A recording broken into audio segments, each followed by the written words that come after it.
Hi guys എല്ലാവർക്കും സുഖമാണെന്ന് വിചാരിക്കുന്നു. ഞാൻ ഹാപ്പി ആയിട്ടിരിക്കുന്നുണ്ട്. പിന്നെ ബോച്ചട്ടിയുടെ ഒരുപാട് വീഡിയോസും കാര്യങ്ങളും ഞാൻ ചെയ്തിട്ടുണ്ട്. അപ്പോൾ അതിൽ ഒരു ഗ്യാപ്പ് ഇട്ട് ചെയ്യാണ്. അപ്പോൾ അതിൻ്റെ ഒരു പ്രശ്നങ്ങളൊക്കെ ഉണ്ട്. അപ്പോൾ ഇന്ന് ഞാൻ കാണിക്കാൻ പോകുന്നത് ബോച്ചട്ടിയിൽ ഞാൻ ലാസ്റ്റ് എടുത്ത ടിക്കറ്റിന് വിൻ ആയിട്ടുണ്ട്. അപ്പോൾ ആ വിന്നായ ക്യാഷ് എങ്ങനെയാണ് നമ്മുടെ ബാങ്ക് അക്കൗണ്ടിലേക്ക് ട്രാൻസ്ഫർ ചെയ്യാമെന്നാണ് സിമ്പിളായിട്ടാണ് കാണിക്കാൻ പോകുന്നത്. അതിനായി നമ്മുടെ ക്രോമിൽ പോവുക, bocchetti.com എന്നടിക്കാം. ഇല്ലെന്നുണ്ടെങ്കിൽ അതിൻ്റെ ആപ്പ് ഉണ്ട്. ആപ്പ് എടുത്തിട്ട് ഡയറക്റ്റ് ലോഗിൻ ചെയ്യാവുന്നതാണ്. ഇപ്പോൾ ഇവിടെ ഞാൻ ലോഗിൻ ചെയ്തിട്ടുണ്ട് ഓൾറെഡി.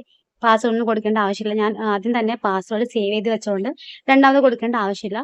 സൈറ്റ് ഓൾറെഡി ഓപ്പൺ ആയി കാണും. ഇനി ഇവിടെ ആ ഒരു ഗ്രീൻ ലൈനിൽ ക്ലിക്ക് ചെയ്യാം. ആഡ് ക്യാഷിന് ഇപ്പുറത്തുള്ള അപ്പം മൈ ടിക്കറ്റ് എന്ന ഭാഗത്ത് ക്ലിക്ക് ചെയ്താൽ അവിടെ കാണിക്കും മൈ ടിക്കറ്റിനടുത്ത്. അപ്പം ഞാൻ ഇവിടെ ലാസ്റ്റ് എടുത്ത ടിക്കറ്റിൻ്റെ ഡീറ്റെയിൽസ് ആണ്.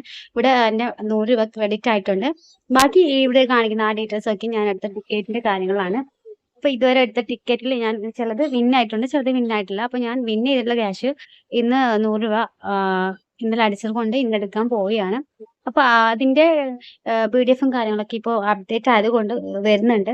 അപ്പോൾ നിങ്ങൾക്ക് ജസ്റ്റ് എൻ്റെ ഡീറ്റെയിൽസ്, അതായത് ചായപ്പൊടി വാങ്ങിയ ഡീറ്റെയിൽസ്, അഡ്രസ്സ് കാര്യങ്ങളൊക്കെ ജസ്റ്റ് PDF ആയി കിട്ടണമെന്നുണ്ടെങ്കിൽ ഇൻവോയ്സ് ഡൗൺലോഡ് ചെയ്ത് കിട്ടിയാൽ മതി. ഇനി ഞാൻ കാണിക്കുന്നത് എൻ്റെ ബാലൻസ് ആണ്. ബാലൻസിൽ അവൈലബിൾ ബാലൻസ് 260 ഉണ്ട്. പിന്നെ ഡെപ്പോസിറ്റ് ഒന്നായിട്ട് ബാലൻസിൻ്റെ അകത്തില്ല. വിന്നിംഗ് ആയിട്ടുള്ള 260 രൂപ മാത്രമേ ഉള്ളൂ. അപ്പോൾ ഞാൻ അവിടെ വിഡ്രോ കൊടുത്ത ശേഷം ഇവിടെ കാണിക്കുന്നത് നമ്മുടെ ബാങ്ക് അക്കൗണ്ട് നമ്പറാണ്. അപ്പോൾ 2 പ്രാവശ്യം ബാങ്ക് അക്കൗണ്ട് നമ്പർ കൊടുക്കണം, കാരണം കൺഫേം ചെയ്യാനാണ്. പിന്നെ IFSC കോഡ്, ബാങ്കിൻ്റെ നെയിം. അപ്പോൾ ഇത്രയൊക്കെ കൊടുത്തു കഴിഞ്ഞാൽ പിന്നെ ഇവിടെ കാണിക്കുക KYC അണ്ടർ പ്രോസസ് എന്ന്, അതായത് 5 മിനിറ്റ് എടുക്കും.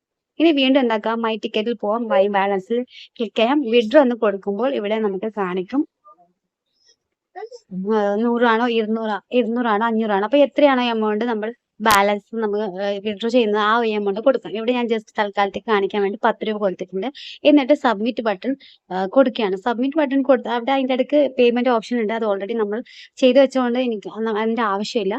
ബാങ്ക് ഡീറ്റെയിൽസ് കൊടുത്താണ്. അപ്പോൾ ഇനി ഇവിടെ ചെയ്യാൻ പോകുന്നത് സബ്മിറ്റ് ബട്ടൺ. ഇനി അവിടെ താഴെ ക്ലിക്ക് ചെയ്യാം.